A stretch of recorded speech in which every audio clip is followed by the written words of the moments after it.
You're listening to What's Work Got to Do with It, your go-to resource on all things workplace safety, health, and well-being. This podcast series invites you into the conversation as we discuss how our workplace conditions like work hours, occupational stress, job safety, and other issues affect our lives at work and at home. We go into the science behind it all and talk about what we can do to reduce work-related risks and promote well-being.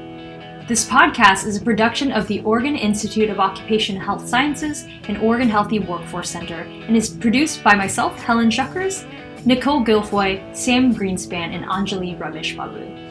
On this episode of What's Work Got to Do with It, we are celebrating Veterans Day. We wanted to essentially thank all of our veterans who served in the U.S. Armed Forces, and we want to honor them today and each and every day for sacrificing and serving for our country. And to get things started, we have a guest speaker. His name is Román Baca, and he is a veteran himself. And we will go into his story a little bit later. But today's episode is a very special one. We will be talking about how veterans are reintegrated into the community in terms of telling their stories of war through dance and art. And Román Baca has started a dance company, and this has been a large passion project and career essentially for him in terms of giving back to veterans and how they can be seen in the community as they come back from situations of war and serving for our country. So we're going to dive right in. I hope you enjoyed today's episode. Román Baca is a classically trained ballet dancer and choreographer. In 2001, recognizing his desire to defend the defenseless, he took a hiatus from dance and enlisted in the United States Marine Corps, serving as a machine gunner and fire team leader in Fallujah, Iraq during the Iraq War. After the war, Mr. Baca returned to dance and co-founded Exit12 Dance Company, which tells veteran stories choreographically to increase cross-cultural understanding and heal divisions. Exit12 has delivered its programming in multiple conventional and unconventional performance spaces across the world. Alongside Mr. Baca's work with Exit12, he is also an early career researcher at the Trinity Laban Conservatoire, a junior research scientist with the USAF USN Research Unit, and a Ph.D. candidate at York St John University in the UK studying the intersection of dance and war. Earlier this year, Mr. Baca worked as an Arts Envoy with the U.S. State Department to Nigeria, where he conducted creative workshops with paramilitary, police, and charitable organizations on arts and health. Mr. Baca completed his MFA at Trinity Laban and was a 2019 awardee of the Selma Jeanne Cohen Dance Lecture Award for his research into the dance and the military. Thank you, Román, for taking time out of your day to discuss your important work in supporting veterans. We're excited to learn about all the different creative initiatives you're engaging in to support veterans that are transitioning back into our communities, into the civilian life. Using art to tell stories creatively through different mediums is a powerful way to change lives. Also, you're taking an approach to reach folks in their margins, to share their struggles, and to heal. I'm excited to dive into all of the great work that you've been doing for veterans. Román, you started Exit12 Dance Company as a way to connect art with healing for veterans and to help them share their experiences in combat with the community through theater, dance, and writing. Can you talk more about Exit12 Dance Company? I'd be happy to. I was a dancer back in the day before I joined the Marine Corps. I love dancing, I love performing, I love being on stage, but I didn't feel fulfilled in the way that I was helping the world or I was being of service. And I wanted to be part of something greater.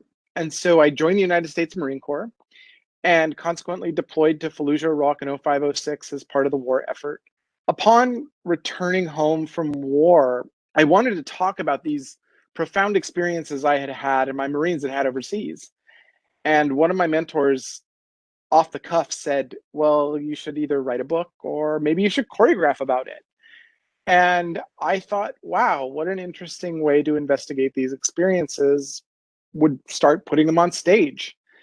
And so Exit12 started as just a way for me to choreograph the experiences I had in war overseas, to show them to audiences, because I felt that the experiences we had had weren't the ones that were being shown in popular culture, media, etc.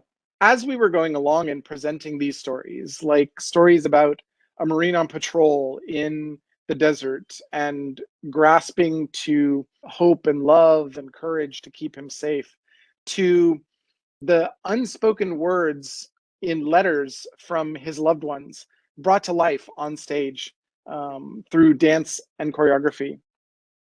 We were telling these stories, and I felt that coming at this work from just my personal perspective didn't add the breadth of experiences that were being had on both sides of the war, not only from the veteran family military perspective, but also from the people overseas that were affected by war. So we started doing dance workshops as a way to, one, help veterans bolster their creativity, but also to elicit stories that were more robust, more diverse, and more inclusive of the experiences that could be had doing work in the military.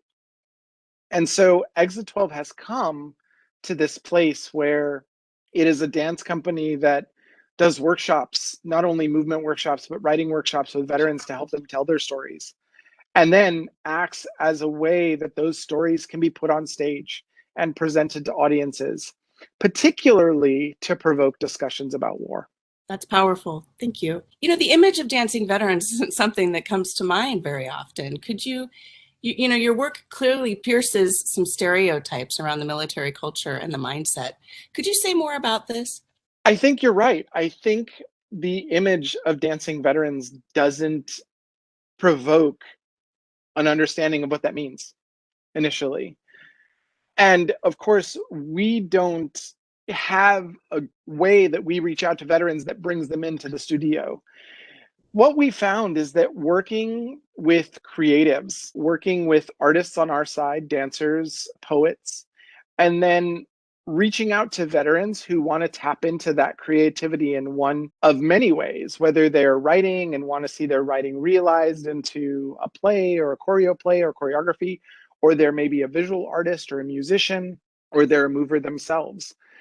We invite them into the studio, and that's how we get started. We also go into communities that have large populations of veterans or into VA facilities, and we work with veterans in the facilities. It's through these different avenues that our experience of who is a veteran has broadened quite significantly. And we already knew, but we solidified that a veteran can be more than just this typical picture of what we believe society thinks a veteran is, this robot that's trained to go overseas and kill. And what you find when you work with more veterans is not only is the person very diverse that decides to serve, different backgrounds, different cultures, different ethnicities, different demographics, but the jobs that they do within the military are as diverse as well. Not only do you have the infantry, but you have caregivers, you have medical personnel, you have admin, you have accountants that have served in war zones doing these roles. And so it's our job to unveil those misconceptions and add a different conversation to the public. That's so interesting, Román. It makes me realize you're talking about sort of the confluence of several different types of occupations at once. And you know, from the dancers and the artists who are supporting the communities, supporting the veteran communities, to the veterans themselves and the various occupational experiences that they have. I mean, it would make sense to most of us, I think, that a person who is serving as a healthcare professional in the theater of war is going to be very different than the theater of a civilian hospital. How interesting to create a space for all of those areas of expertise to come together and really grow this community and help folks to heal. It can be hard for some people to look inside of themselves. Complicating this is the military culture, which is often a don't ask, don't tell culture. Could you tell us a little bit more about how you're able to extract some of these feelings that we would tend to not want to share in this forum? We believe that these stories need to be told. And not only the very often heard story of a soldier's experience overseas, but the nuances that exist within those stories. You mentioned Don't Ask, Don't Tell. And I think one of the most powerful stories that we've told recently was the story of a Black gay Air Force airman who served in Korea. We worked with him. He created a script and we developed a choreo play, or a play that has words and acting, but also has dancing. It was set in a gay bar in Korea, one of the only gay bars that the military members could go to and be themselves, that was both welcoming to gay men and also gay military men. The story went on to tell an autobiographical account of how the gay bar was raided by the military police. And this veteran tells of how he was so scared serving underneath Don't Ask, Don't Tell, because not only could he get tossed out of the military for being caught at this club, but it would also have been the way that his family found out that he was gay. A very powerful story that we were able to tell because not only did he feel it was important for this story to be told with the current climate that's going on in the world, but we were able to tell it in a way that gave sensitivity to the subject while keeping the powerful underlining of how wrong of a policy Don't Ask, Don't Tell was. And we have this approach to, certainly most tragically to, sexual identity and orientation, but also to our most intimate feelings that I would imagine would be shared across populations of veterans when they're faced with these life and death situations every day as part of their job. Wow. So the art itself provides this wonderful opportunity for folks to realize that and to deal with it. So you're working on some initiatives to support veterans' mental health and reintegration into our communities and our workforce. Can you tell us more about the programs that you're engaged in? What we are best at is working with veterans on the fringe, veterans who may not easily identify with the term veteran or may strongly identify with the term veteran and yet have a very powerful, nuanced story to tell, like the Air Force veteran we just talked about. To give you an example, we just got back from a creative residency in Santa Fe, New Mexico. We were working with a former Marine turned Army Special Forces operator, turned Army chaplain, turned Santa Fe Police Department chaplain, who, after all of that experience, decided he wanted to help veterans. So he and his wife started a ranch in Santa Fe called Horses for Heroes. And they bring special operations veterans and other veterans onto the ranch and have them participate not only in mindfulness, spirituality, yoga, but also teaches them how to work with horses through Gestalt training, and then a little bit of cowboy training as well. They get on the horses and they go like rustle steers. And so we were invited out to kind of just do a creative residency. And what we ended up doing was spending about 3 days sharing stories, sharing best practices of working with veterans in this way. Because even though we were working in two different mediums, horsemanship, spirituality, mindfulness, movement, spirituality, mindfulness, we found a lot of similarities in what we were finding working with veterans. And so it was very impactful being able to share those stories and hear their stories as well. Then we wanted to create, we wanted to put something together. And what we ended up doing was kind of telling a story through a Native American lens of the buffalo. And the buffalo were a very powerful animal, but a very protective animal. And when threatened, they would circle up and they would put all the vulnerable population in the middle. And then the stronger, more robust animals would be on the outskirts and protect the vulnerable ones. And so we visualized that in a dance film. A film crew came out. We were able to work with horses and kind of parallel the visions of the horses being the buffalo and being protective of the dancers. And then parallel that with two veterans who were being military members outside of a circle, protecting the loved ones inside. But then flipping the lens and having the loved ones take over the protection role when those veterans got home. Hopefully we'll be able to release that film around Veterans Day. Another one of the initiatives we've been working on is a meeting I had today, more moving this initiative forward. It's going to happen in the Hudson Valley in New York with two partners. One is a fitness partner that works out of Newburgh with veterans in fitness, and one is an organization out of northern New York called Clear Path for Veterans. They provide resources and assistance to veterans all throughout New York State.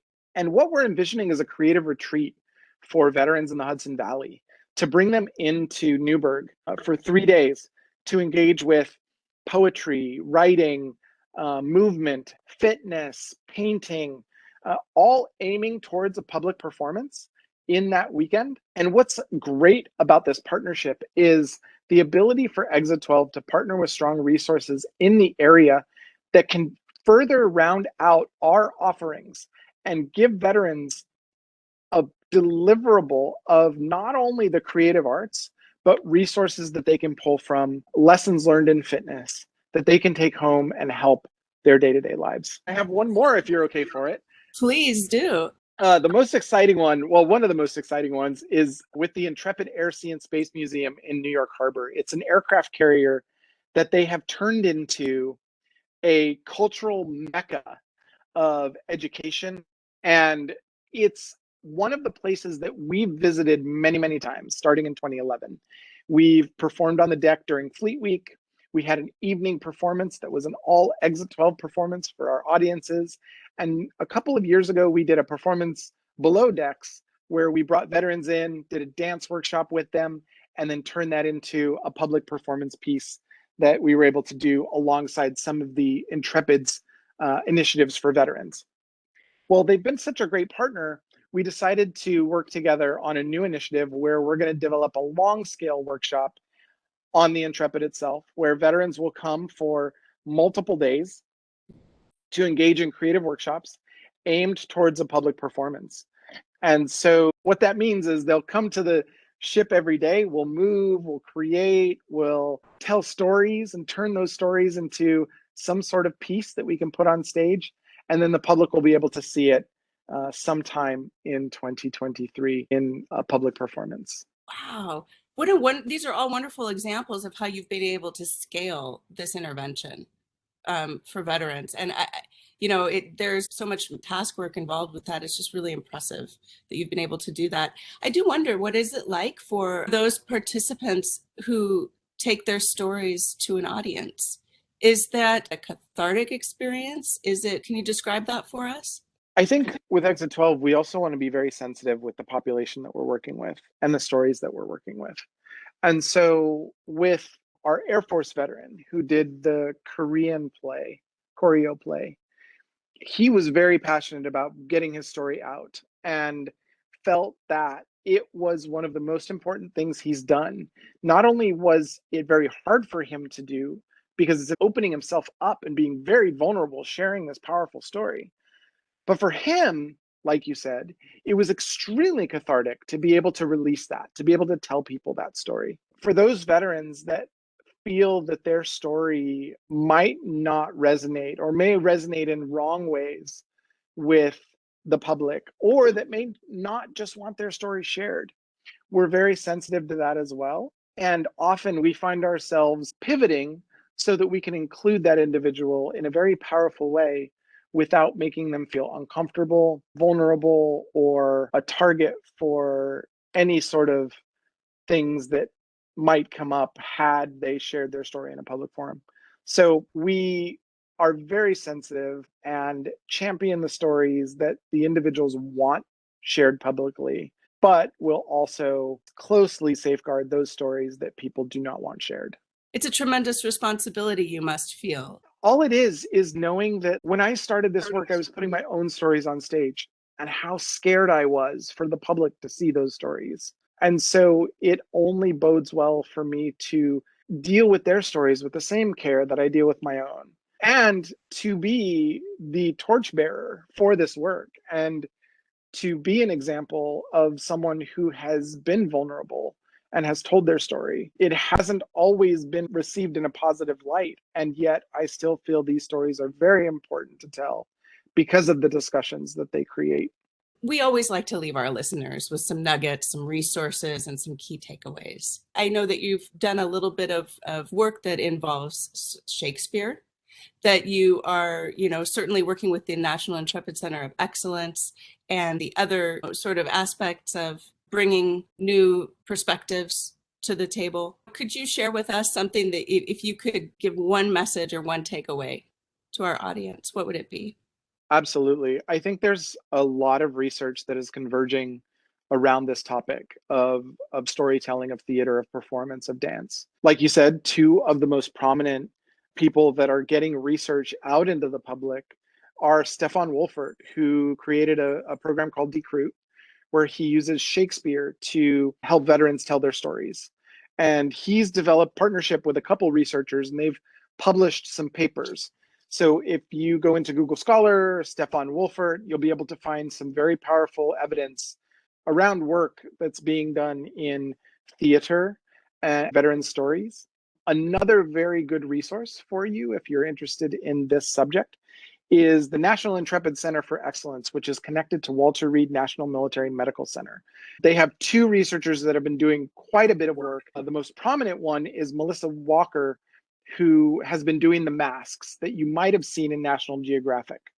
However, one of our very good friends, Allison Winters Fisher, who's now a doctor, is a dance therapist by training, and she's on staff at the National Intrepid Center for Excellence and just released some research of her own around the benefits of dance and the military. They are doing some extremely powerful work at NICO. We were able to visit there a couple of years ago and share our work with them, and them share their work with us. And we've been around Allison for quite some time, and I cannot recommend her work enough. It's a very good piece of research that is underlining the importance of this work. Brilliant. Román, we'll be sure to make sure that our listeners have an opportunity to find links to those two resources. Thank you so much. The work you do is so important. There's a balance with science and art, and we cannot forget that serving in the military is an occupation, a job that can bring physical, mental, psychosocial impacts on an individual that can affect these people and their families. And when they're returning back home and reintegrating back into our communities, may be the perfect time to identify these issues early and to help get folks into programs that can support their well-being. The home and work life is very much connected, and this is a good example that the lines are blurred and that there needs to be continued support of working populations like our military service members and when they return home as veterans. Your work in using the arts to share stories are impactful in our communities, and we are very inspired. Thank you, Román, for this wonderful discussion today. It's been a pleasure. Thank you so much. I hope you enjoyed our episode today. Román Baca was such a wonderful speaker, reminding us that we do need to be mindful of reintegration of veterans into the workforce, as well as to address areas of how veterans can be supported regarding areas of mental health. And thanks again, Román, for the wonderful interview on our podcast today. We also thank Nicole Guilfoy for hosting. And until next time, we will catch you on the next episode.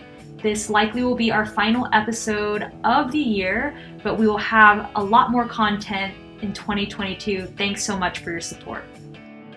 I wanted to spend a few minutes to talk about some resources we have available through the Institute, a new website called the Center for Supportive Leadership that was developed by Dr. Leslie Hammer and her team.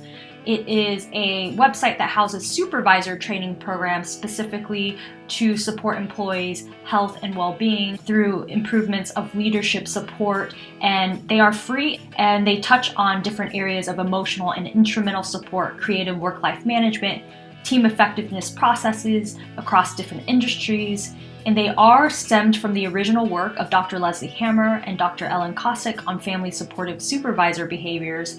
Each of these online trainings are available to access on the Center for Supportive Leadership website, as well as tools can be downloaded there as well. There are 3 specific trainings that are geared towards veterans and military support. There's one on veteran support, which is trying to increase support and retention of veterans in the workplace. There's another one on sleep support, engaging in family and sleep supportive training for leaders in the armed forces, as well as resilient support, helping leaders enhance the readiness and resilience of their soldiers.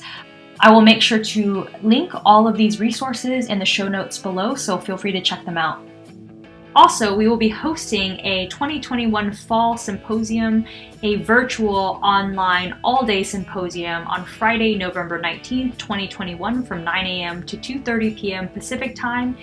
This event is sponsored by the Institute, Oregon Healthy Workforce Center, and Portland State University's Occupational Health Psychology program. The topic will be addressing work-life challenges and integration in the context of COVID. And the full agenda and details on how to register will be posted in the show notes. And it is a wonderful event, but for some reason, if you do miss it, we do offer the recordings online post-event as well for those that are listening to this podcast after the date of the symposium. Do you have an idea for a podcast episode? Well, we want to hear from you on important workplace issues that you would like to discuss. Email us at occhealthsci@ohsu.edu. That's OCCHEALTHSCI@ohsu.edu. Subscribe to the Oregon in the Workplace blog or follow us on our social media channels on either Facebook or Twitter to stay updated on current research, resources, news, and community events.